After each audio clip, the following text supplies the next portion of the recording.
Welcome to another awesome episode of the Built for Growth podcast. Today I have Ryan Bartlett as my guest.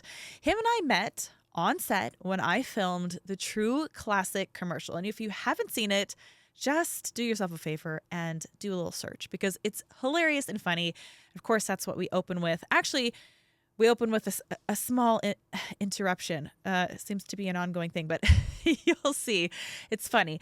Anyways, Ryan Bartlett is the co-founder of True Classic, which started in 2019, just barely before the whole COVID incident, which I had to, of course, ask him about, the hurdles of navigating that. And now this business has sold over 25 million t-shirts. It's crazy. I just saw it in Costco.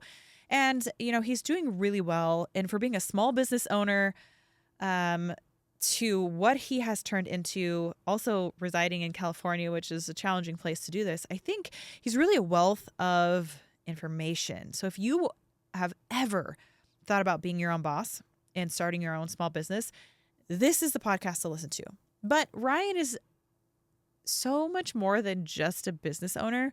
I mean, you will hear us delve into everything from the complications with the tariffs to the low-hanging fruit and the do's and don'ts of starting your own business, investors, when to get those, and just how to navigate all of those. We even talk a little bit about drop shipping and how he's maybe starting to be able to circumvent the situation when it comes to shipping outside of the U.S. And could he even build and make a place to manufacture here inside the U.S.? Could that be profitable? There's all kinds of things we talk about. And one of my favorite parts is when we kind of divert a little and we talk about his kids and my kids and school and education. And of course, you know that this is a topic near and dear to my heart. So I always love when we get to get off track a little bit. It's actually one of my favorite things to do. Get off topic, get off task.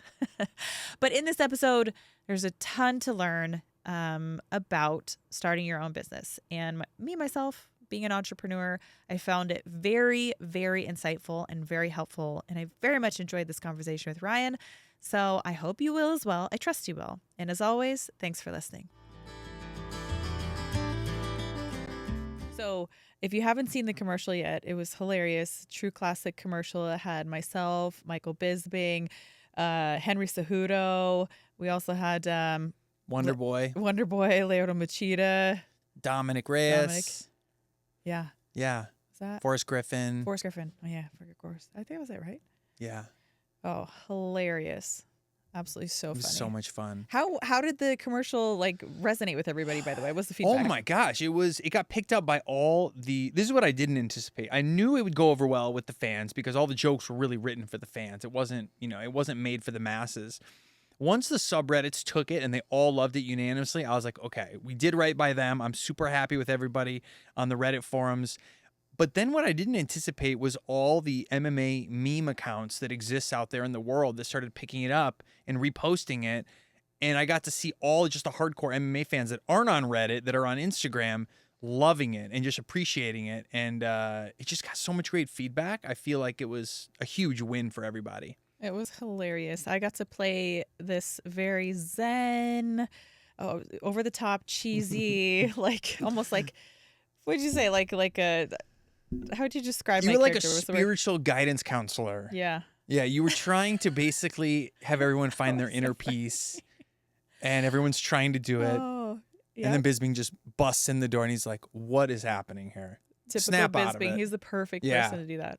Yeah. It was so funny. It was so good. It was one of my favorite days that I've had in Vegas in a very long time. Yeah. It was so surreal being with all you guys. I've been growing up watching UFC fighters my whole life, and then having them all in one room doing a True Classic commercial was it was one for the books. And it went way better than I anticipated. You just don't know. Yeah. I know Bisping's an actor. I know people have acting chops, but it's such a grab bag with athletes. You just don't know how it's going to go. Are they going to execute? Are they going to turn it on? And everyone crushed it. It was like everyone was there to perform and everyone brought it. Yeah. It was exciting. I think part of it, being a fighter, is we're just we're hard to embarrass. Yeah. Really, I mean, think about it. Yeah. I mean, we basically half naked out there fighting people in front of the Right. world, and it's just there's a thickening of the skin that comes with that, where you just have to start just really not caring what people say and think about what you say and think. And Yeah. do. And you're also like very competitive. Like I think everybody, once they got there, was like, it's game time. And we're Yeah. going to take this serious. We be our best. Yeah. Like I could sense that. Yeah, I think you're absolutely right. But that was so good. So, okay, tell me about your beginning with True Classic and how this came to fruition. My beginning goes back to living in Vegas, trying to make it as a poker player. Before that, trying to do music, kind of failing at that, but I went to school for it. So I went in debt for it. So I thought that I really was going to do that career. And then that kind of led me to digital marketing. And that's when things got much, much better for my life. And I built a nice little agency over about a decade. And through that, I started watching business owners do things wrong, do things right. And I took bits and pieces of all of that. And so when I was ready to launch True Classic, I had such a strong blueprint and experience that was just ready to fire on all cylinders. So I knew how to spend the money right. I knew how to build the website correctly. I knew which apps to use. I knew where to put all my money in terms of the marketing dollars spent and how to make that money work for me. I knew how to develop a strong product offering and how to do plenty of customer research. And so my beginning really goes way back, but the beginning was 2019 when I launched it towards the end, like in August of 2019. And it took me about a year of like really thinking through it, the idea, researching the market, and getting really confident for what I was going to give the market, essentially. Yeah. So you said, what does IT stand for again? I know it's like technology. Information technology. Information technology. Okay. So when you started working in the IT space, you said, you learned a lot from other people and businesses and, building a website. Like, what did that look like for you? Like if other people were like, look, I filing for my LLC today and I want to have my own entrepreneurship. I want to have my own business. What was kind of those stepping stones for you? So it was more digital marketing, less IT. Okay. IT is more like on the engineering side, like kind of what the guy, your guy was doing in here with like the cameras and stuff. That's more IT work. Digital marketing, all above my pay grade. Same here, by the way. Same here. Okay, so you were not. I am not IT, the IT you were guy. No. Digital marketing. Yeah, okay. those guys are incredibly smart. I'm just more like, I fail forward on digital marketing, and I've tried a lot of things and I've seen what works and what doesn't. Also, like what takes too long, like SEO, for example. I built a whole career on SEO early on, and I knew coming into True Classic, I just wasn't even going to do it, period. Even though I was an expert at it, I was objective enough to go, this just isn't going to work for e-commerce. It's just going to take forever. So I just knew Facebook ads were the answer. And for anyone that's trying to start something, you don't need anything other than Shopify for a website. Okay. Acquisition-wise, you don't need anything but Facebook ads for a very long time. You could do with pretty much any other channel for years. You can just live and die on Facebook. Eventually, you'll branch out a little bit. But other than that, you just need strong email marketing. That's the other one, because people go to the website and they leave the website and they don't buy, right? A lot of times. Maybe they just got busy or whatever, and you need to be able to hit them back and say, hey, we saw that you were looking in the cart. So you need to figure out email marketing. You could use Klaviyo is a really good one. That's kind of like the industry standard. Okay. And then, I mean, man, there's so many different apps you can use these days for everything. But yeah, Shopify, Klaviyo, Facebook ads, and then a really strong product offering in the market. Yeah. Those are really the basics. So like if you're doing a Facebook ad, you really want it to be something that's irresistible, right? I mean, for the market. You want it to be something that solves a problem. Okay. Because that is easy to direct and produce versus selling a lifestyle. Like I see a lot of people try to go down that road, and it's really hard to convince someone that you're just the coolest brand of all time when they know nothing about you and you've proven nothing in the market. You're just like, hey, look how cool I am. That is not enough anymore. You have to really, like if it were kitchen appliances, you would see one of those videos that comes through where they put something in an orange and they turn it around, they squeeze it, and orange juice comes out. Like you just solved a problem very quickly with a tiny little tool, and you can sell that tool and scale it up to a lot of money. So it's very easy to make a creative out of that and show people that, like, here's the problem. I can't get orange juice. I have this tool. Here's how I solve it. And then you follow through on that with video ads, or static carousel ads work too. We still do a ton of static, but I would say that, like, problem solving is the way to go when you think about products for the market. What problem are you ultimately solving? And then how do I capture that in a short form video? And the shorter, the better. 15 seconds is super optimal. Anything longer than that, you start to lose people's attention. Even though, you know, we still make 30, 45-minute cuts on everything.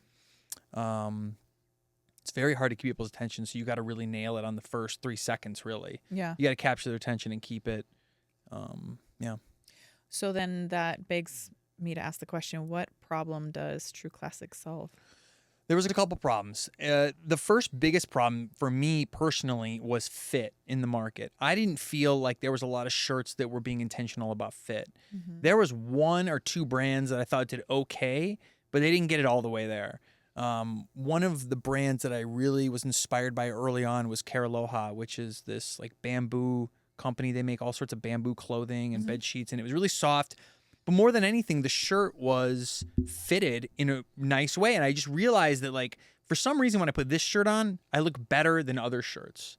And so I always went back to it. And then I just thought, like, why is it that, like, I look at my wife's side of the closet, everything fits her perfectly, like it was tailor-made for her. But on my side, everything's just, like, kind of random on the sizing of it. A medium is just, like, it's very boxy and kind of, like, it's not tailored. So I was like, I want to figure out how to solve the fit problem first and foremost. Yeah. And then I got into doing more research, and I realized I could also solve the premium market that's gouging the customer problem, which is just like, you know, there's a lot of these guys charging $80 a shirt for premium. Why is that? And I went on the journey of, you know, what does it take for these things to be produced at a certain price point? What does the profit margins look like? And I just realized that these guys were grossly overcharging. So that was another problem. It was fit, price, and then also I just wanted things to be comfortable. So it was really those 3, fit, price, and comfort, that I was solving for the market. You know, I was at Costco the other day, and I saw a little, you know, your little booth over there. And someone was, you know, he was selling the shirts or whatnot, but I just went around the backside of him because I already knew I didn't want the whole spiel. You know, I already know. I just went around there, but I grabbed a pair, a set, I should say. I think it was like 3 shirts, and I bought them for Johnny. He loves them. My fiance. Thank you. Yeah, I appreciate that. No, you know, I mean, I think that if you believe in a product, I'm a firm believer of just buy it. Yeah. You know, it's I mean, it's always nice to get things for free. Sure. Yeah. That's great. But I just think anytime that there's small business, it's nice, like, to support by just 100% supporting. Like, I think if your family member is launching a perfume line, just buy it. Like, don't make them give you the stuff for free. Like, just buy it. Like, that's what the whole point of this is, like, to support the small business, in my opinion. Love that. So anyways, he loves the shirts. There's another one. Do you know the Built? B-Y-L-T? Yes. Yeah. So that's, but like, Johnny was wearing those, and then there was like a kids line, so they had like little matching shirts, and those ones were, I think, a little bit more probably fit, but I don't know how much they are. I've never purchased them. Yeah, they're all a little bit more expensive than us. Yeah. We're a little bit cheaper, but still super premium. You know, they built a nice business. They've been around a little bit longer than we have. Yeah. But I have nothing bad to say about my competitors, to be honest. I think, you know, everyone has room in their closet for all sorts of different brands. Yeah. I think everyone always treats it like it's all or nothing, you know, but I think it makes a lot of sense to have all sorts of different brands in there, you know, for whatever you feel. Yeah. So kids shirts too. That was some of the best looking shirts. I'm really excited for you to launch your kids line. Yeah. Because my son has a very athletic build. I mean, he's a really strong little boy, and he, like, How old is he? He's 5. Okay. What age are you coming down to? It's my little guy's 5 too. And yeah, so it goes from like 5 to 13. Yeah, perfect. So he'll be right in there. Yeah. But anyways, a lot of kids' shirts are getting, I feel like, wider and shorter. I don't know. It's really weird. I've noticed that too. Yeah, wide and short. I don't know what that is. And we just got like a million different kids brands in the office the other day just to like size everything against it.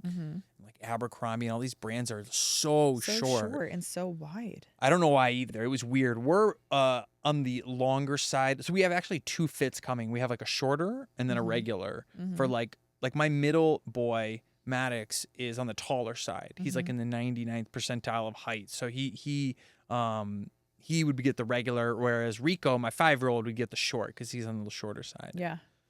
Oh, it's a great product. Yeah. He loved it, by the way. It was for his 40th birthday. That's awesome. Yeah, I planned a little destination birthday for Johnny. So it was actually in Nashville when he got him. We went out to Nashville and we danced our hearts out, and we had all of his best friends come over from all over the country and surprise him. Walked into the Airbnb and I was like, surprise. That's a bunch so of his brother cool. was there. And they had a bunch of people just kind of trickle in throughout the night. So it was a pretty cool birthday experience. That's but awesome. yeah. So as far as where you started with this and your base background knowledge and where the company is headed now, talk to me about that whole trajectory of the business. Yeah, we're in year 6 now. You mentioned Costco. They've been an unbelievable partner for us. They've been super instrumental in our growth this year from last year. So it's been a wild ride getting into these big box retailers, Target, Kohl's, Sam's Club, TJ Maxx. I mean, we'll go wherever the people are is where we want to be. I would say though, the Costco is a little different in that the people that go in there live and die by Costco as a trust factor. So if you just happen to be in Costco as a brand, well, what I've realized is like, you're getting like the gold standard sign off essentially. Yeah. Which has been amazing for us. So we've generated a ton of new customers that just, don't trust online. And so you have a pretty big segment of people that will only buy you if you show up in certain environments, Costco being one of them. So we've converted a lot of new customers that would have never bought us otherwise. And that's been amazing for the business, obviously, because we don't have to pay to acquire that customer. Yeah. Whereas online, you're paying a CAC on every single customer that you get to the website, because your media dollars go against all the traffic. Right. So it's been amazing. That's so good. Wait, you said you started this in 2019? Yeah. So that was like pandemic. Yeah. Did that throw a wrench in the mix? It actually made it better. Did it? Because people got a bunch of stimulus money, number one. So they had a bunch of extra disposable income. And then also people were home and we're an essential product. We're not considered like the premium markets. We're premium quality, but we're not out of reach for the masses on the price point. So we saw a huge surge for us. And it was, it was pretty magical. We didn't, I think it was more in like 2020, 2021. That was more when the COVID happened, but we were already trucking along pretty well when COVID hit, and we had the same fear. We were like, oh, well, that was a fun ride, guys. It's been nice. But, people dug their heels in and bought a lot more of our stuff than we anticipated. Yeah. So it worked. So I had Karen Kerrigan on my podcast, which will be the week before this one is out. And she is the CEO of the SBE, Small Business and Entrepreneur Council. And so she's an advocate for small business, and she goes out there and really fights for small business rights. And I asked her, I was like, well, is now a good time to start a small business? And she's like, absolutely. Now, granted, you started yours in 2019, but I mean, I think she's someone who's probably always going to be looking at the glass half full and be like, it's a great time to start a business. But do you think that it is what are you seeing in the market as far as small business goes? I mean, I would definitely say it's tougher from the perspective of, inflation is not helping things. Things are getting more expensive. Advertising is getting more expensive. So that part is hard. But what I would say is that, in my opinion, it's less about the timing and more about how great is your offer in relation to what the market needs and wants and what are you solving for them. There will always be room for businesses that fit in that bucket. If you're going to go into it thinking you're going to be the next luxury, Gucci brand, it's going to be a tough road for you. What I would say is that you really have to think about what is benefiting the other side. And you have to ask a lot of questions to people to find out what that is, because you may think you're solving a problem and it might just be a problem that people don't really need to solve. So I think there's still a tremendous amount of opportunity. Like when I look at Amazon and I see all these random products, and I think like there's no big brand behind any of these products that are crushing on Amazon. So like if you just do your daily, let me browse through Amazon and see what they have randomly, aside from like what you're already looking for, it's endless. It's an endless sea. And every one of those winning products that has, 5,000, 10,000, 4.5-star reviews, that is telling you a story. That's telling you that that product is in high demand, and then you start going, okay, this product in high demand, who's running that world right now? Like what brands are crushing? And if you start looking and no one's crushing, it all starts to like connect, and you start realizing that like, oh, I could be that brand that stands out and becomes like the brand that everyone associates that product with. So it's kind of just endless. But I think what happens is like people look at the commoditized space, like t-shirts or whatever it is, and they just see this mountain and they don't see the opportunity. But most people are massively underdoing it in all of these different industries, is what I've realized. And there's just so much room to do it better. That's the part people don't like. So everyone always thinks like you have to find the silver bullet and invent something new. You actually just have to improve what is in the market. What's already working. What dude, people are I already didn't using. make t-shirts. T-shirts have been around since the 19th century. They've been around for literally ever. Hanes has been in the game since the 50s. So like if you would have said, I'm going to do a t-shirt brand, it would have been laughable. Right. But That's I such saw a good point. People think that they have to come up with something that has never been seen or done before. You know what's funny? Like, for instance, just to like really pull something out of the market here or out of this room, those plants, right? These are fake plants, and everyone has them in their studios, and we have them too. I started looking at these a while back, and they're so expensive. That tree is like $150. Yeah. And I remember thinking to myself, like, you could do that for like 40 and you would corner the market. So it's not even that you need to make better plants. You just need to make them affordable. 150 is a lot for a fake plant, in my opinion. Yeah. Right? And I just remember looking for like fake plants, and I was looking on Amazon. I'm like, everything's over $100. I can't believe it. Boom. There's your white space. I do fake plants for everything under $50. You have just created a whole business around something where you have stood out on the price point. You make it really palatable for the masses. And why wouldn't you take all the business if you're making the same product but for a lot less?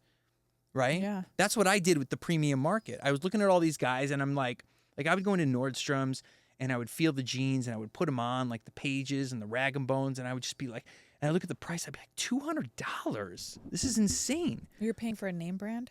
I Why? feel like that's what it is. Like they just market a brand. And I people wanna guess. pay Yeah. for it. I don't know. I couldn't believe it. So when I started making denim, I was like, I'm going to make the same level, if not better, for like $60. And I'm just going to crush everybody. Yeah. And that's exactly what happened. Our denim line crushes because it's not lost on people that when they get them and they feel them, they're like, oh, wow, these are way better than I thought they were going to be. And they're $60. So it's by like quantity that you basically make up for like the difference. Volume. Yeah. Absolutely. It has to be on volume. And that's why I always go really wide on the total addressable market. That's another thing. Like it depends on what you want to do. If you want to build a business that is going to absolutely scale to the moon, you have to think about it first before you start it. Like going into the fake tree market is a pretty big market, right? Like it leaves it pretty wide open because everyone puts them in their houses. Everyone puts them in their podcast studios. Like they are in every office. They're everywhere. I was just talking to my friend today. I was like, you got to have green in your house, because we have rental properties. And I was like, you got to have green in there. And if you're not in there to do fresh plants and water it, but you have to have green in your house. Yes. In your rentals, in your studios, you've got to have it. And it looks so much better. So much better. Especially on camera and when you have it in the background. Like we have them in our studio too. Like when you take them out, everything just looks really sparse. Yeah. So, but that's a great example of like, when you think of a product, it has to be wide enough. The market has to be big enough to be able to go to the moon. Otherwise, you're kind of shooting yourself in the foot before you start. Now, if you're okay with a small business, and a lot of people would be okay with like a few million bucks a year, niche, that's okay. small. Right. Yeah. But don't expect it to go to the moon. Because I get a lot of people that come to me and they say like, hey, I have this thing. It's kind of working, not really. And then I look and I'm like, buddy, this is such a niche market. Like you're not going to force the world to adopt a niche market. It just is going to be what it is on some level. You're kind of stuck in that box. So you got to expand your products. You got to just keep going broader. Yeah. So That's also interesting. I'm really learning a lot, and I plan on starting a small business, but it's not going to be like a consumer goods business or anything. It's like I want to start a homeschool. So I want to start doing that eventually when we move to Boise. That's great. And I love that. I'm on that journey right now too, by the way. are? Oh, That's- yes. My that's wife is incredible. obsessed with it because she was a teacher in LAUSD. So she knows better than anybody what those school systems look like. It's a lot of archaic teaching. It's the same old BS that we don't care about. Like, it's just, I ask my kids stuff all the time, and I'm just like I see them struggling with math and like long division and long multiplication. And I'm just like, I look at my wife, I'm like, they're never going to use this, just so you know. Like, no one does this unless you're an engineer or like you really need math at that level. It's like, we're all using ChatGPT and calculators forever, the end. Like, I just don't understand what we're still doing, teaching even, Then you got to think it's about systemization and about teaching them to just follow instructions, one thing after Yes. another. And what does that benefit? It doesn't benefit free thinkers. It benefits companies who want you to do this, this, this, then this, then this, then this. That's why I did so bad in school. When they say that, like, the entrepreneurs that are running the world are the C students who couldn't focus. And that was me. The teacher would come up in front of the class, and within 10 seconds, I was gone. That was it. I had 10 seconds. And unless that teacher was like incredibly dynamic, and there was a few of them in my life out of hundreds of teachers, but they were really rare because they really cared about what they were teaching. And when you really care, the students really care. Yeah. But yeah, to your point, it's really the movers and the shakers of the world, I've realized, are the guys who just have ADD. And school traditionally is not built for them. It is built for the people going into corporate America who are going to take orders and listen. And if you play outside the lines, you are going to struggle big time, Yeah. Well, it's my understanding that most all the hyper successful, multi-billionaire, I mean, I'm talking upper, businesses and businessmen that were not public school. Right. They were homeschooled. And I mean, that doesn't say something right there. Right. That kind of, that the free thinking and the individuality is really beaten out of children when they go to school and they're told to conform, and everybody has to meet the exact same standardized testing point at the exact same time, which is so unrealistic. We all develop at different times. And So true. And where is your interest? Like, where is there time to find your individuality when it's like you got to meet this standard in this course and this standard in this one and this test and that one and this test? It's like you're spread so thin. It's like, well, who are you and what do you like and what are the things that you are passionate about learning about? I think that is such a much more effective way to teach our children. It's just not doable in those environments because they have 20, 30 kids in a class. Yeah. What you're talking about is essentially what the music industry calls artist development. Yep. It's where you take a young artist and you say, how can we make the most out of you? How can we take your strengths and make them better and make you be a better singer or a better producer, whatever it is. But like in the current environments, to your point, it's just not doable with that many kids. So you just get stuck in the system. And look, if you have the luxury in life to have your kids at home and teach them, then you should absolutely take advantage of that. I would say that it's hard for most parents because they're working or it takes so much time. And if you have multiple kids at different ages, now you're teaching multiple grades across multiple subjects. It's incredibly tough. So if you are going on this journey, the one thing I would say is please develop a digital online AI-driven course that gets rid of these old curriculums and books that are still out in the market that are still archaic, in my opinion. When I look at them, I'm just like, this is still not it. Yeah. I think so. I think what I'm going to do is become a franchisee of Apogee. It's a program. And so because my kids go to Apogee right now, so we register them as homeschoolers and they go, and I love that it is a learner-driven environment. It's based on the Socratic method. So, they have debates every single day, but it's where it differs, I think, from like a Montessori or a Waldorf, which I was really looking into as well, is that they have a heavy focus on physical movement. You can call it physical education, but I just think, children learn naturally through moving their bodies. So they're outdoors a lot, and they work out like an hour a day. And I think that kids need that kind of movement and stimulus. And I think there's so much to be learned. When I see children on iPads, even my own, because we have iPads and we watch TV and we use technology sometimes to babysit our children, but it's not without the burden on me. I don't like it, and I don't like the way that I feel about it, but sometimes it's necessary. Or if we're on a long 9-hour drive or something, that's crazy. Of course, yes, they're going to get it. But if you think about it, it's not just what they're doing on the iPad. I think a lot of parents miss this part. They think that it is about what the children have access to and what they're learning and what they're seeing and what, could be bad and parental controls and yada, yada. I almost argue that it's more important what they're not doing. If they're sitting for hours on whenever if you didn't have technology, when could you ever get a child to sit for more than like maybe 30 seconds? They just don't stop moving. Because it makes sense that the nervous system needs to learn to be coordinated. They have to fall down. They have to learn how to run. They have to learn how to move. They have to learn how to stabilize. And all those things, when the neurons that are being created in their brain is like on fire. It's just electric. It's just going at a rate that you and I could be jealous about, And so they need to learn those things over and over and over through repetition. And when they sit and they don't move their bodies and they don't have impact, their bones get weak. All these things that comes with being stationary. This is not good for adults, but I think it's really harmful for children who also need to learn the basics of being coordinated individuals. True. That's a very good point. Yeah, I really don't love the idea of them sitting in classrooms all day. No, I don't think terrible. it's good for them. Mm-mm. I also don't think, you get them home and there's all this stress to do homework now. It's like you just sat in a classroom for 6 to 7 hours and then you come home and it's supposed to be our time. Yeah. I come home from work and we're all there and it's like my time to really bond with the kids.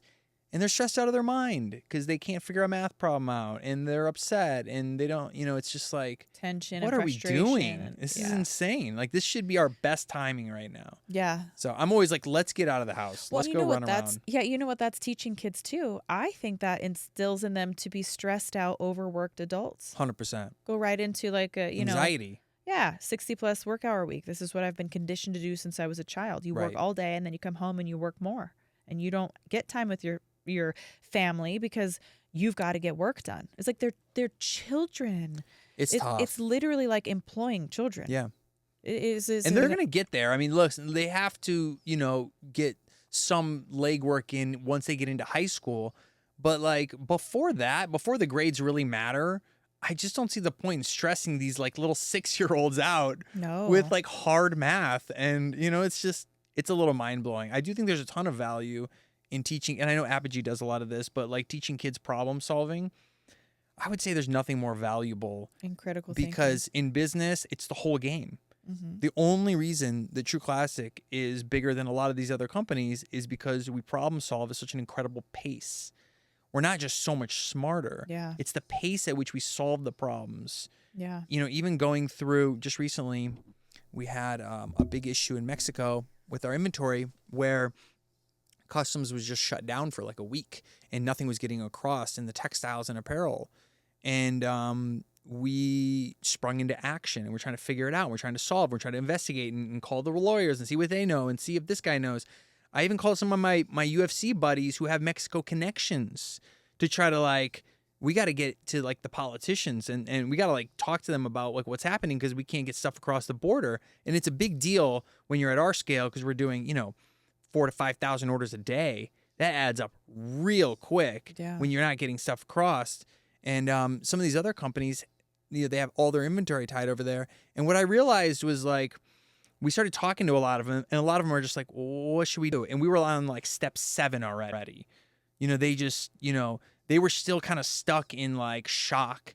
And I'm scared. I don't know what to do. And we were just in execution mode and solving. And here's what the next steps are. And we already talked to these people. They talked to their connections in Mexico City. They said this. We were on it.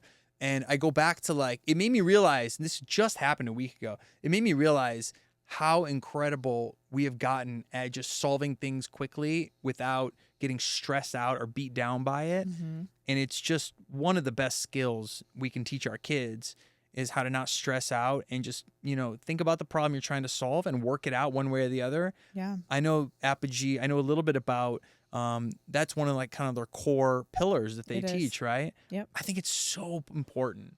It's so undervalued. I believe that children that can think can learn, period. And they will all get there in their own time. I was a little stressed a couple weeks ago because I asked him, she's 7, and bear with me here because this is going to sound wild. But I was like, write out your ABCs. She couldn't do it. Okay. And I was like, well, say your ABCs, sing your ABCs. She couldn't remember them. And I was like, oh my God, she knew that in kindergarten when she knew her ABCs. She doesn't know them anymore. So I met with, the owner here of Apogee, and she said, we understand your concern. We get it. But what we focus on here is actually the sounds of the letters and not the name of the letter. Because if you think about it, you need to understand how they phonetically go together, not necessarily the name of them, because at this age. So we're more focused on learning it this way as opposed to ABC. It's B, because that's the sound that it makes. That's how you learn more to read. And they also teach in a way, a lot of kids hate reading nowadays. And I think this has been a long time. They've hated it because they've been forced to do it and read about things that they don't want to read about. And then the stress of a test, and it all has this negative connotation around reading is like, it's work and it sucks and I don't like it. But at Apogee, what they've done differently is there's a special reader on every Friday. And if the kids don't know how to read yet, they just tell the story, however, according to the pictures and however they remember the story. And I read to my kids. So we were inspiring the idea of how exciting it is to tell a story or to learn. And I think once my children understand and are, capable of reading and comprehending in that way, other than being force-fed it, they will want to, because it's a great source to learn. It's a great source to get your information. And so I was a little stressed about it for a little bit. And I said, you know what? This is different. I put them in this school for this reason. And I've got to trust the process. And I've got to say that who says that a 7-year-old should know this? Right. Who says? Right. Because in other ways, she's incredible. And she blows most kids out of the water. I mean, I'll give her a box and she will make a small mansion out of it.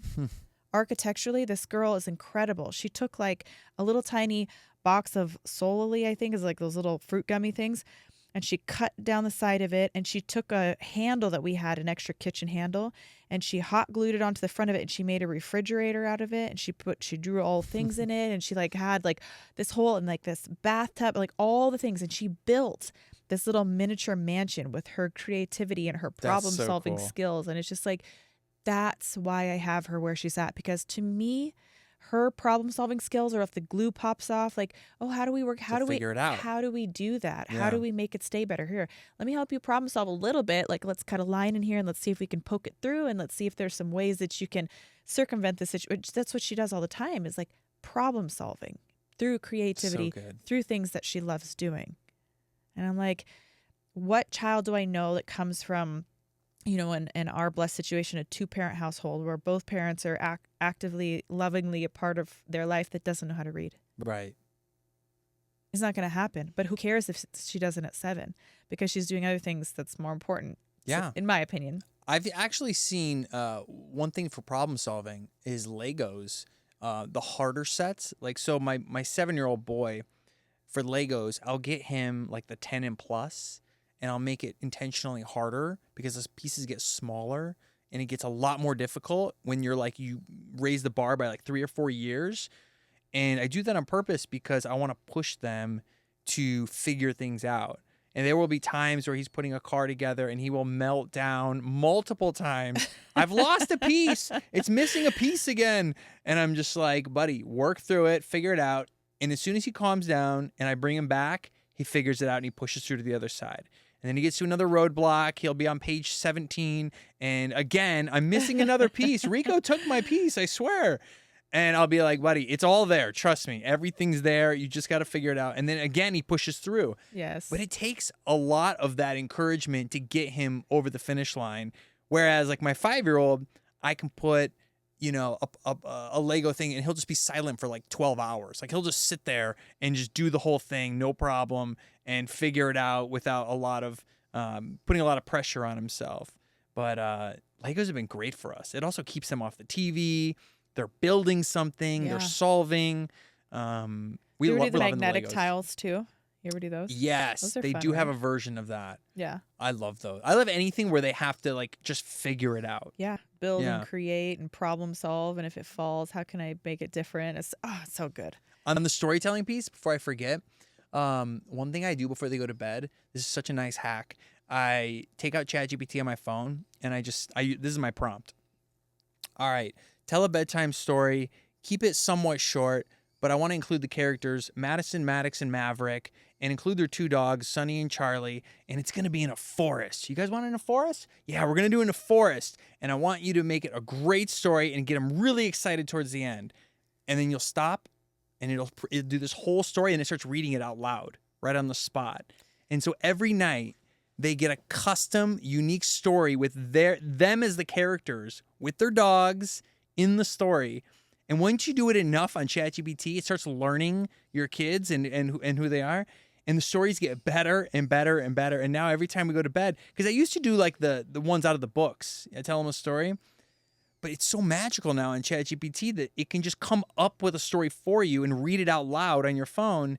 And they go crazy for it. They're just laughing and they think it's so great. It calls their name out and it is magical. Oh my gosh. You might have just sold me on ChatGPT. I've been resistant to it for a little while. Oh, it's unbelievable. I use it we use it in the business like I'm sure it's great. all the time. But I'm with the sure it kids, is. that's like the best use case I've found with the kids. Other than like when my wife freaks out about something medical. Yeah. It's a great voice of reason. It doesn't like tell you exactly but it is incredibly accurate. Like if it says, you know, if something like they get a rash or something, you can take a picture of it and upload it and be like, what am I looking at? And it'll say, well, it's one of 2 things. It's probably a bug bite or this, just keep an eye on it or rub some aspirin or whatever. Like it's a great second voice of opinion to keep you from freaking out. Yeah. Because it happens a lot when you're parents. You want to immediately take them and run to the hospital. And it's like, hold on. I know what's going to happen. You're going to get there. They're going to tell you keep an eye on it. And just like, they're just going to send you back. So like, let's just ChatGPT this before we freak out. Yeah.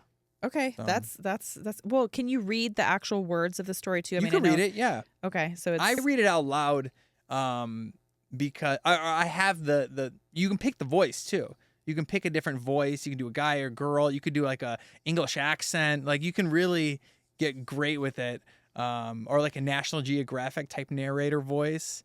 Like it gets really cool. That's fun. It's Do you fun. read hard copy books to your kids at all I anymore? used to. Now I can't compete because the hard copy books don't have my kids as the characters. Okay, see, this is where I get a little concerned though, because like although this sounds great, there's always the flip side of the coin is like, you know, if I want to like sit down and like read a hard copy, they're like, Mom, I don't want that anymore. Yeah. You know, like because Now it's this too is boring. too good. It is.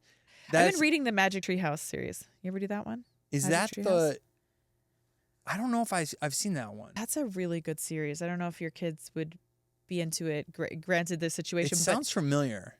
There's like hundreds of them. Okay. They're so good, and it's like there's a boy and a girl and brother sister, and they find this tree house, and it's magic, and in the side are books, and they'd be like, I want to go here, and then the tree house puts them wherever, and it could be like medieval times, it could be dinosaur times, it could be yes. My wife has read those to them. I know we have them. It sounds Yeah. really familiar now. yeah. Yeah, That's a good popular series, one. and they have a picture every once in a while. So even for my son, who has a hard time not moving his body and paying attention, he enjoys those too. Because every once in a while you get to pop in and cue in on a photo and kind of see what's going on. But I love those stories. Books. I love those stories for a couple of reasons. I think they always teach really great lessons for your kids. There's always something to take away. Oh yeah. But I also just I think it's really, really important. I've noticed a difference in my kids when, like, sometimes I'll lay down in the bed at night and they're running around. Like, I'm trying to tell them to go to bed, but they're a little stir crazy. there's something about like really tucking your kids in and making them feel comfortable that puts them at ease.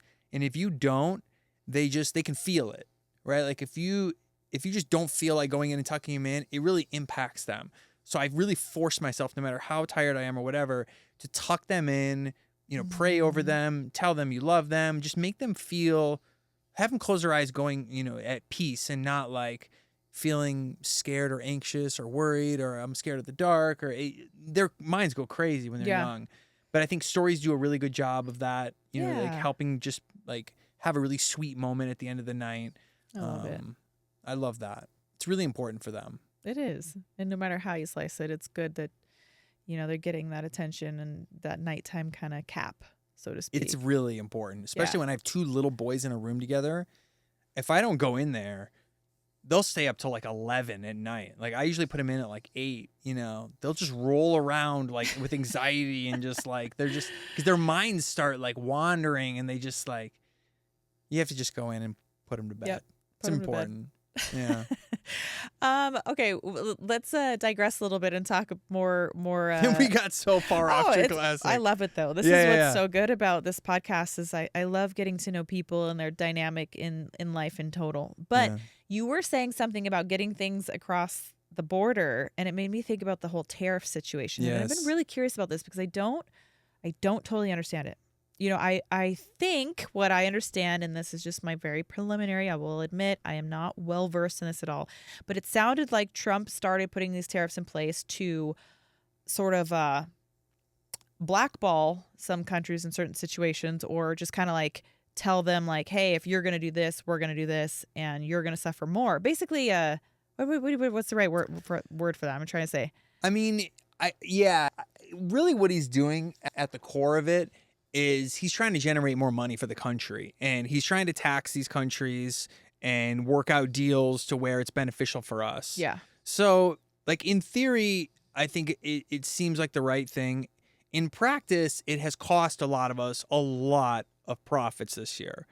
Everyone I know that is doing big numbers like us, like in the hundreds of millions a year, is paying unbelievable on the profitability side for the business this year compared to last year. Yeah. Even us alone, we've spent more in tariffs than we made in profit last year alone. Damn. Yeah, it's that crazy. And a lot of it is because we just refuse to really raise our prices. And that's what happens is the customer ends up paying for it. So when you start losing profitability and you start looking at that, you have to inevitably go back and raise your prices to make up for that loss. It has to come from somewhere. Yeah. You can't just absorb it. So it's very difficult. And then, the answer is always, well, let's just make it in the U.S. But if you make it in the U.S., it's 4x the price. Like we just don't even have a business with those economics. And I think long term, we do want to move it all to the U.S., but until we can make it affordable to really produce it here and cut and sew here, it's just impossible to make it work at scale. Do you think that that's part of the growing pains and the push is to say, well, if it's just as expensive to, ship it this way, then we might as well maybe invest in doing this here in America and bringing business? I mean, do you think that that is part of the overarching strategy? Yeah, I think so. But I think what they underestimate is how long that actually takes. Yeah. Like it's just not a short-term game. No. I mean, we're talking, it would take us probably, if I were to even just start it like right now, probably 6 to 8 years to even get close. And that's if everything goes perfect and we figure out viable costs. There's just no way. I mean, look, at the end of the day, we would have to pay more and just be okay with it in the U.S. But even if, like, I think people get confused about, create more jobs here in the U.S. We create an unbelievable amount of jobs here in the U.S. as is without producing anything here. And even if we were to produce here, it doesn't mean we're creating a bunch more jobs. It just means that you're using a manufacturer that is producing for a lot of other companies. So, yes, you are, in a way, contributing to some of those people getting paid here in the U.S., but when you can make it overseas, you allow yourself the room and economics to grow the company, which will inevitably allow you to hire more people in the U.S. So it's tough. I mean, I wish I could just wave a magic wand and make it all work, But it's going to take a lot of time. I think the government's going to have to subsidize a lot of the infrastructure and build out of these factories because Right. it is an enormous operation. I mean, cost-wise, just to give you an idea, to build like your own, like Hanes, for example, the reason they're able to get so cheap on their cost of goods is because they have their own manufacturing. They own it, which is very rare. Now, this company's been around for 70 years. Right. So, I mean, we were around 6 years. So it's like, I well, didn't give know us some that. time to figure it out and we'll get there. But Yeah. it's like anywhere from 30 to 40 million to build a big manufacturing, with everything. And I mean like state of the art, really. Now you could buy a used one and refurbish it for probably 10, 15, maybe if you're lucky. Cause I've really looked into this. But it's such a huge investment that we're just not there yet. I think long term, if I, as long as I don't sell to some big strategic and, Haynes doesn't decide to buy us out, I will definitely build my own factory in the U.S. and do it all here. But we got a ways to go. Yeah. That's painful right now, though. It's really tough. And a lot of my friends that are in the apparel business are really struggling. Like we're lucky in the fact that we have really solid manufacturing. We've got really decent rates. They're working with us on the terms and like we're making some adjustments to offset the tariffs. But some of my other friends, so here's what happens. If you do raise your prices as a or as a brand, what happens is you suffer on conversion rate because the more you raise it, the less people are going to be able to afford it. Right. So your volume goes down, and when your volume goes down, you are screwed. So you get to this point where you have to make it at a certain price, but you lose all these customers at the same point. Yeah. So you have two things kind of working against each other. So you can't just keep going up and up and up. Otherwise, you price out the whole market, and now you have no business. So it's been very difficult for everybody that I talk to, all my friends that do D2C at a really high level. But I mean, look, we're trying to figure it out. I'm trying to figure out this new model right now where we don't even hold inventory anymore. We basically produce everything in another country and then we ship it directly from a 3PL in that country and it goes directly to the consumer. So now I can just do like 100 units of one style instead of 100,000 units, spend no money up front, and now you can scale that up to the moon. Now I can go from doing like 2 new styles a month to like 100 a month. This is what Sheen and Quince and all those, companies that have unbelievable valuations are doing. They are figuring out ways in the supply chain to not be so cash intensive, and take so much risk on all these new styles because like a top or a bottom, you just don't know how it's going to sell. So you have to invest in it and you have to try it out. But under this new model, it's a company called Portless. It is pretty magical. It's kind of like drop shipping at scale. I've You know heard what I about mean? drop shipping. Yeah. It's similar model to drop shipping where you're not making this huge investment. And you're also not increasing the transit time for the package to the customer by more than like a day or so. So It sounds like not a bad idea. it's not a bad idea in theory. It's very tough on the, like, look, we have to staff up a lot to make this work. Yeah. On the styling side, we'll probably have to fly out to Asia or Bangladesh or Cambodia and really figure this out. But that is where the future is headed, for sure. Everyone will go that model. Where is True Classic based out of? We're in Calabasas. That's like our main headquarters. Calabasas. But everyone works in LA. Yeah. But everyone works remotely. Is it even harder in LA, like in California, to have a small business or business in general? Yeah, it's very difficult. It's very difficult. The rules, everything's stacked against you. But we're so blessed. And honestly, I try not to think about that. Like I have a lot of fantasies about taking our business to Vegas or Texas or like, places where it's easier. But,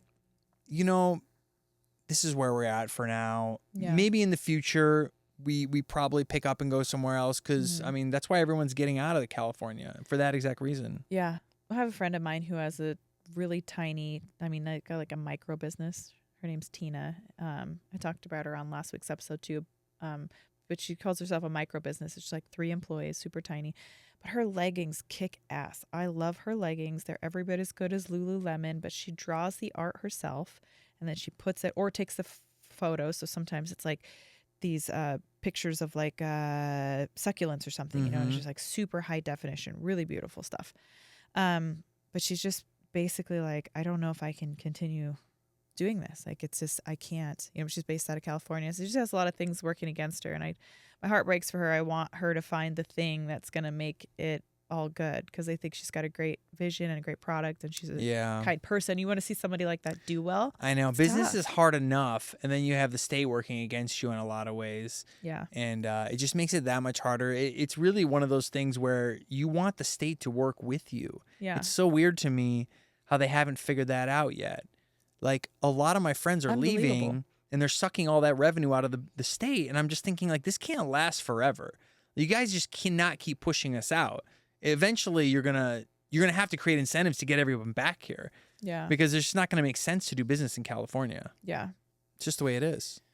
Yeah, it's rough. Like I said, I don't know how you have managed to overcome all of the obstacles, I think, of starting a small business and being successful. But I give you mad props, because you've done it in a, I think, less than ideal time, in a less than ideal circumstance. And it's like, you still made it happen. So I think you're a model example, potentially, for people, you know, just to problem solve, as you mentioned, and work through those hard times, and, you know, always have an answer or a solution to a problem. And I don't know if you think ahead at all. Like, do you do that as well? Do you start thinking about potential obstacles before they become an issue? Do you Absolutely. Yeah. You have to. If you're being good at what you do as an entrepreneur, you're always thinking about what's going to happen with this. Like, you start seeing cracks with some of your vendors or manufacturers, and you start seeing it ahead of time. It starts small. And then you look back when something big happens, and you're like, man, all the red flags were there. You know what I mean? And so you have to take the little warning signs, or it could even be a relationship that you have with a partner or another manufacturer, where it just feels a bit disconnected. So yeah, no, it's a big deal to get out ahead of that, because they can leave you in a really vulnerable spot. You know, I have people I know that put all their eggs in one basket for a 3PL for fulfillment, and then the 3PL goes bankrupt, and you are just literally at the mercy of whatever they want to do with your inventory, and you're stuck. And I can promise you, if you were to look back, there was all the warning signs in the world for you to get out of there, but you just weren't listening and looking ahead. So we are always on the forefront of that with any vendor. We're thinking, you know, how is it going? Are they meeting their SLAs? Are we good with where things are at? What else is out there potentially? And so even like with this Mexico thing that I just told you about, we had probably like 2.5 million units sitting in Mexico in that warehouse. And we had another 4.5 million in Kentucky. And if we had not moved all those units out of there into Kentucky 6 months ago, it would have cost us about $100,000 a day. No, sorry, more. About $250 a day getting shut down. Because if we had everything stuck there and we weren't, you know, producing any revenue, we'd have to shut the business down for a week. Why did you move it? Like, what were the signs?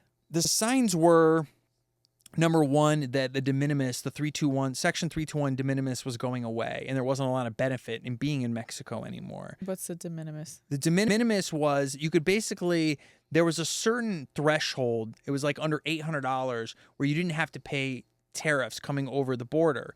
And everyone took advantage of it. It was just like, it was very common practice for the last, 20, 30 years. I don't even know how long it's been up. And that was really the whole point of having it in Mexico, was like, take advantage of some of these, loopholes for now. And that's what everyone did. And, because anywhere you can save just a little bit on shipping something, it's a really big deal. And so after a while, though, we were like, this isn't going to last forever. Let's just get out of there. Let's, even though we're going to pay more in Kentucky, it's worth it. Like, we can feel more stable. And sure enough, they can just, at any point, the Mexican government can just crack down on anyone and just say, you're not going anywhere for a while. We need to do some serious scrutiny on what you're shipping out. I think what happened was there must have been some smuggling going out, and they started looking at all the big 3PLs going, like, let's slow this down and investigate. And even though nothing was wrong with the 3PL we were at, they just wanted to be cautious. Yeah. But that being cautious part is slow as heck when they're investigating. Like they had trucks that literally just had to sit outside of customs for like a week and a half. And the driver just literally had to get out of the truck and just go back into Mexico and get picked up. Like they're just like sitting there doing nothing. It was insane. So you got to look ahead. Yeah. And thank God we did. It would have cost us a lot more than it did. What about investments? Did you hit a point in the business where you had to get investors, and if so, how do you navigate making good decisions in that space? I imagine most small businesses, if they're going to scale at some point, at some point need to gain, there's get some ways access to around funds. it. Yeah, Okay. there's some ways around it. We didn't take any money until just this last year. We sold 2% of the company because we had so many wholesale orders coming in, and we're such a lean company that we didn't want to put all our cash into those orders. We wanted to sell a little bit of equity so that we could fulfill all those wholesale orders because they're getting really big. And so we sold a little bit, but up until that point, we never, and that was after year 5. So we made it the whole way without having to do it. And the way we did it was essentially, number one, you got to keep your operational expenses down to like single digits as a percentage of revenue as good as you can. You need to keep your overhead really, really small. That's number one. I would also say that you have to work out really good deals with your manufacturers. You have to have really good terms. You have to let them float POs for months, sometimes 30 purchase orders. Okay. So you'll make a purchase order, they'll develop it, they'll ship it to you, and then the clock starts on the payment basically. And sometimes you're not able to pay it right away. And that's normal for them. Like almost, it always goes over, but like how over can it go without it starting to become a problem for them, essentially? So you have to be really mindful of, what are the terms that we have? Is it 30 days, 60 days, 90 days? Can we push it out a little? Can you give me a little more room? We're tight on cash. Like you have to just constantly be negotiating with them. And they'll work with you. Like all of our partners are amazing in that way. They all work with us on terms. We always get them paid off eventually. And but you have to constantly be playing that game of like, otherwise it's just you will have to just keep taking in money from outside investors constantly. So part of it is that you also have to establish some sort of bank line or get one of these creditors to basically take you on as a client, like Wayflyer, or there's a bunch of them out there, but they'll essentially say, okay, you have 20 million of credit with us and we'll charge you an interest rate. And you just use that as a kind of a revolving line, and you don't need it all at once. And, you just pay interest on what you owe. And listen, it's expensive a lot of times, but like it's better than selling equity. It's better than taking on investors and having those investors become your bosses. Yeah. So I would say like, you really don't want to take on investors for as long as you can, And like I said, we probably never would have done it. But the wholesale business just took off this year, and we're like, where are we gonna pull this money from? Like we had no choice essentially. And finally we were like, let's just find some good partners that want to invest in us, and then we'll see what happens next year. We probably do end up selling more of the company next year, I would imagine. Yeah. I think everyone's ready to cash out a little bit. And that's more secondary cash, which is cash for the equity holders. Primary is cash that you put on the balance sheet for the business. Okay. So most of the money we raised this first time was just for, like I said, the business to put on the balance sheet. So good. Man, this is a wealth of information and knowledge, and a cool story as well to boot. And I enjoyed talking about your kids and everything. Just getting to know you better. I mean, really, we just spent one day on a set. Yeah. And I was like, you should be on my podcast, and here we are. I love it. No, I appreciate it. It's a lot of fun. It was so good. Is there anything else in closing that you feel like people should know about the women and kids brand? When is that coming? The boys is already out, but the girls and the women is coming end of October. 2025. Yes, this year. So it'll be ready for Q4. So it should be a fun Q4 for us because the I women already come have out. Some of the women's stuff. I know. Yeah, you were like one of the first to ever get it. And I was so happy that it fit you like a glove. I was like, it was so good. Because I don't know. Like I really listen, we have fit models and I get to see how it fits on them, but you just never know. You know what I mean? So when you liked it and it fit well, I was like, oh Yeah, Chris, I remember because I was wearing I think I was wearing the off-white one. Or Yeah. no, I was wearing, no. That's right. And in one scene, I had just the top and the sweats of the off-white one and I had the Right. white robe on. And then when we Right. like poof into the other outfit, then Yeah. I was like wearing the green one. I Yeah. was like, can I take both of these? That's a good That sign, day, by the way. yeah, I was like, I love it. I wear them all the time. So I Good. brought my the white one to Nashville, the off-white one. Good. Yeah. So I was I'm wearing glad you those. like it. So comfortable and they're really great stuff. So I hope, listen, I mean, we tried to build something that really solves a problem for women, which is the problem is a little different than it is for men. The problem is more on the, premium pricing angle where, you just don't have to spend, $200 for a set. You can just get, really, and like leggings are going to be coming out sometime in the next couple of months. And I'm going to try to get, Lulu quality and get that thing down to like an unbelievable price point. Just like I did with the denim that we solved for guys. yeah. So I'm just going to keep solving that premium to the masses. I didn't even know you problem. had denim until you said that. Yeah. That's cool. Yeah. Yeah. Denim's a huge business for us. Nice. Huge. But women are going to have denim too? Eventually. Okay. I mean, denim. Like, I'm interested. I know. For women, it's a whole nother, and it's also like wildly complex, denim in general, Well, because so are women. yes, trust me, I've learned through this process how much harder it is to develop something they love than what we originally came out with. Well, no It matter took me what you're years. designing, if it's fitting snug, it's always going to be harder because everybody's body types are different. That's just I imagine another challenge in itself when you're working with denim. Yeah, not just that though. Women in general, what I've realized through this process is just guys are so similar in fit. It's such an easy game for those guys. I've realized how good we've had it for so long. When we started building tops and bottoms for women, I started realizing, like, because we gave them to all our insiders, who's like a private group, and I got to see firsthand how wildly different everything fits with women compared to guys. It's so consistent with guys. But girls, it was either too short or too long or not enough here and over there. And I'm just like, my head is spinning trying to figure out how to make the perfect everything for everyone. So that will be just an endless journey, I would imagine, in perfecting the fit part. Yeah. But I'm ready to do it. I'm ready to deliver on that for them. Well, so far so good. I will be one of the first to testify.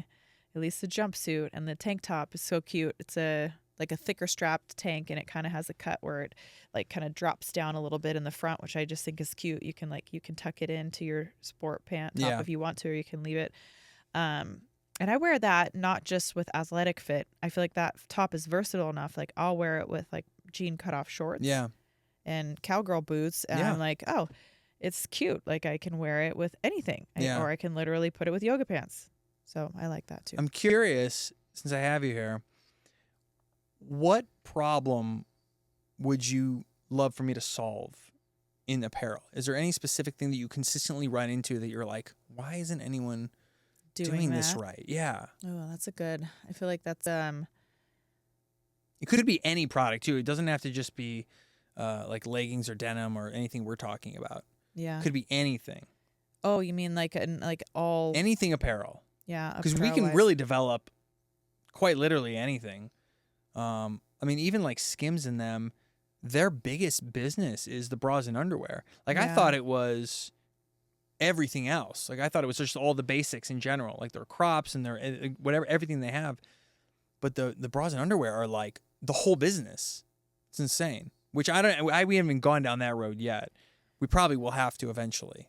I personally think places on your body to put your usually your phone, I guess, would be one of that is not consistent for women. We don't really like pockets. Like in jeans, a lot of times women cut out pockets because they look on the back or the front. The front. They look bulky underneath the jeans, and or they'll roll up. And because we're wearing more fitted stuff, it just makes you look thicker in that area. And it's like some women actually literally just cut the pockets. That's not uncommon. Cut the pockets out of the jeans. But if you're wearing leggings and whatnot, I think having something that's very discreet that you could put your cell phone into is nice. Where would you ideally want to put it? I think personally, I like more so around the waistband. I have seen in the front. In the front In the front on the waist. Yeah, I would think so. I Like don't know. horizontal or vertical? Like where? That's a good question. Maybe I've if you seen come up with Aloe. something horizontal that you could slip your phone into. But I can't tell you how many times when I'm doing something that's like athletic, but you need to have your phone on you, but you don't necessarily have your purse on you. You don't have a place to put your phone. Right. You like don't have a place to put it. And so you stick it inside my pants, and then it falls out or it slides down my leg. I just don't have anywhere to put it. And it's just I've seen Aloe do one where they have for the women's leggings where they have it on the back, like there's like a little slit across, like a vertical slit, and kind of a pouch on the back. I don't know how comfortable that would be. Well, though. I have put my phone in the back sometimes when I don't want it to be as present. I'm wearing leggings, and let's say we're sitting down doing this interview right now, and it's like if I was on your show or something, maybe I would slip it in the back of my pants. So I'm not saying that I've never done that. I just was thinking if it was like a pocket that it might be like on your how you would have it with jeans, that it would look funny if it was in leggings, because I don't know how you make something like that smooth. But maybe you're a creative brain. But I would say that is my biggest issue when I'm wearing tight-fitting activewear, is I do not have a place to put my phone. That's a good problem to solve. Are you into the seamless leggings? Have you seen those? That Lulu put out? Seamless leggings. There's there's no seams on the outside of the leg. They put them. They put two on the inside. Yeah. Yeah. My wife loves those. Yeah. She thinks like we should do one of those. She thinks they would. I mean, they're crushing for Lulu right now. Yeah. Yeah. That would. I mean, no, I don't think I have any. I'm trying to go through my leggings now. I might have a pair of Lululemon leggings, like 3/4, that is seamless. Yeah, that I've had for a long time. Does it matter to you that they're seamless, or is it just a novelty? To me, I don't care. You don't care. I don't, but maybe I'm in the minority. I can't speak for the majority of women, but it seems to have never been something I've even thought about or that has bothered me, to be honest. Interesting. That's a good point. I mean, we may be trying to solve a problem that doesn't need to be solved. I really just want to make something great. But I do listen to your point very carefully about where can that phone go? Because to your point, you were saying, like, if you add a pocket, the problem is now you're adding more fabric. Right. If you add more fabric, you add a thickness. It doesn't look good. Right. So how do you create something that gets the best of both worlds? Yeah. Is the hard part. I think if you had a very, very thin designed, basically just a slit, as you mentioned, that you could put that into, but also needs to be reinforced where it wouldn't bunch up in any kind of way. Like if it's part of in a waistband, because as long as it doesn't look bulkier in one spot than another, and you know what I mean? There it are needs leggings, to look even. Right. And there are leggings that have a bit of a thicker support area in the mid, kind of like a waist, There are leggings that have that, and I think, but it also kind of brings everything in. And I don't think that women necessarily mind that, but it would need to just be able to slip in and not bunch or bulk in any area. And I know that they do put them sometimes on the outside of the leggings. I have seen that. Right. I don't have a pair that's like that, but that's also a potential option. But sometimes, it does change the look of the leggings. So very much. I don't know if that's possible to do it where you don't see it on the outside. Like maybe the pocket is more towards the inside, and again, thin, but also like flat, like not going to bunch. It's not like a loose pocket inside of there, right? It should be framed in, basically. It would definitely have to be really close and fine and thin to be able to not add too much fabric on top. Are you into like the high-waisted leggings? I like high-waisted leggings. Yeah, with like a lot of compression, or you don't care so much about that? I don't think that I think the compression is good, but you don't want too much because you don't want it to then like give you like a top muffin top, right? Like so around your ribs, and you know what I mean? Yeah, suffocating you. Right, but I like the feel of just kind of having some medium. Yeah, like a a little medium bit. Pressure where it's not going to squish out, right. any skin or anything like that, or anything to make it look unflattering. But yeah, I think generally high-waisted is cute and comfortable. Do you like non-athletic leggings, the ones that you can that are like a little bit less compression, more wearable around the house? Oh yeah. You like those kind? Absolutely. Anytime I'm traveling, I usually lean for those. Because like the non-athletic ones. Correct. Yeah. Ones that are, you could work out in them, sure. Yeah. They're comfortable. but they're not going to be pressing on your guts the whole time while you're Exactly. sitting for a long period of time. So I'm always looking I like to have a little mixture of that in my closet where I'm like, ooh, these leggings are really cute on, but I don't want to sit for 4 hours in a plane in them, Yeah. right? They're not the right kind of leggings for travel. Yeah. I think we're trying to do kind of like one of both. We're trying to do like the everyday legging. Right. And then also do, I mean, most women want the high-waisted, exactly what you said, kind Yep. of medium compression, Yeah. very similar to like the Aloes or the Lulus, athletic legging. They want both. Have you looked at Viore? Viore? I haven't looked at I have one pair. I found their that right. leggings. And I really like them. Yeah. Like them a lot. They're a great company. They do great stuff. I think my only gripe is really just the price point is a bit outrageous. Yeah.